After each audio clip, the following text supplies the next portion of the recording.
it's fascinating from my point of view. So can we take another question? Nadine Bradburn, can you come in? Sure. I am not a musician. Where are you from? Oh, I'm in Binghamton, New York, upstate. New York State. Right. And what's your question? Well, being the token MBA in the group, it's not musically related.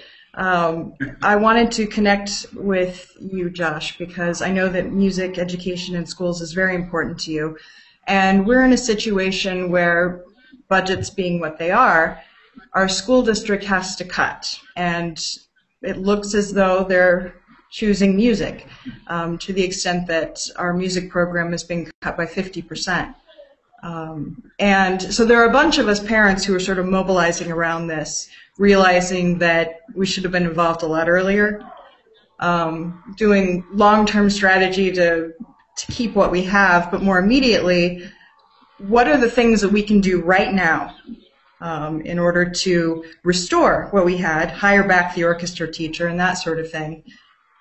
That's kind of a big bake sale.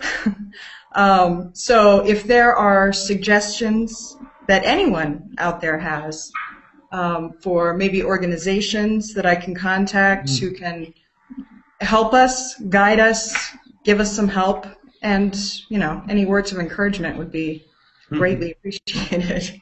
Well, it's always so sad to hear that when budgets are being cut, which is sort of an inevitability at various times, that music would be the first thing to be cut. It's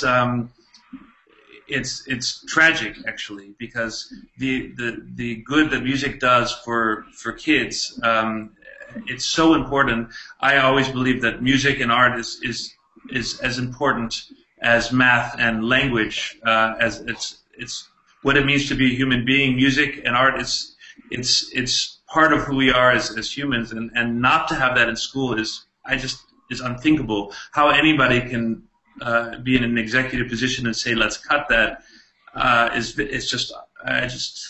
very hard for me to believe, although I've seen it happen. So I'm involved in some things myself. I'm involved, for instance, in an organization called Education Through Music, which is based in New York, and they've been bringing music programs into inner city schools for the most part that have no music program at all. And I've seen firsthand the amazing things that it does. I mean, I visited schools without any music programs, especially some schools with very underprivileged kids that don't have a lot of resources, and I've seen the way kids interact and the chaos and the sort of feeling of hopelessness. And then I've seen these classes where music has been brought in, and it's unbelievable the self-esteem that it gives these kids, the way they work together, the skills that they gain from this. Besides they may not become the next Yo-Yo Ma, it doesn't matter. Having music in their lives is so huge.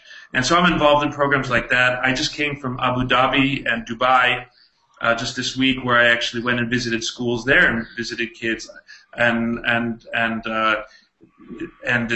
it's so important to have this. From your point of view, as parents, I think parents need to go to their schools.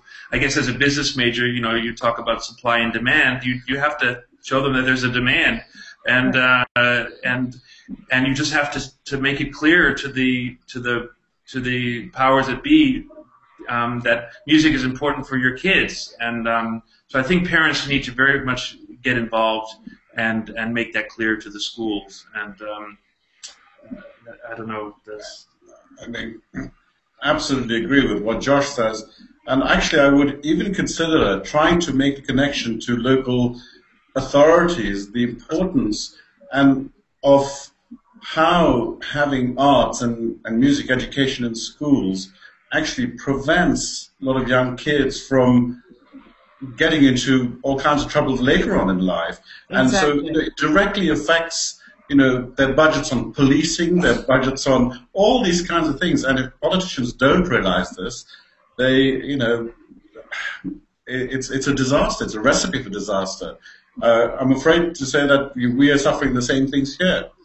And ironically, I just to add to what Josh was saying, on the way to this Google Hangout session, I was listening to the radio, and there's a wonderful program called Pick of the Week, and they were playing a little documentary, a radio documentary, about the importance of music, the fundamental importance of music in humankind.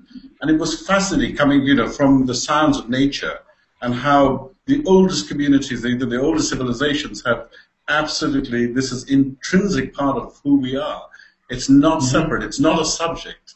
It's not something. Exactly. It is within us. It makes me think of there was an old medical treatment that is not used anymore because it was so barbaric. It was called a lobotomy, and people thought that this could help, and maybe it helped in certain ways. And they thought, look at this, we can cut out a huge part of the brain, and they could still function as people. As we discovered, they're not really people anymore. They're not who they were. And even though they're missing a large part of their brain. And the fact is, if you do this to a school, you're basically lobotomizing your school.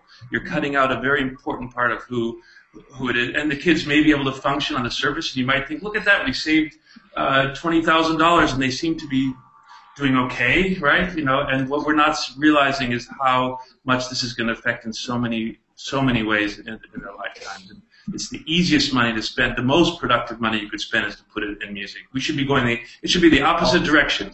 With all the evidence now, with what they've done with, in South America, with the Sistema, getting kids off the street, and with all this incredible evidence all around the world, we should be putting 2-3 periods of music and art instead of one, not going the other. Well, best of luck with that, Nadine. Thank you very much. I appreciate it. And could we hear now another question?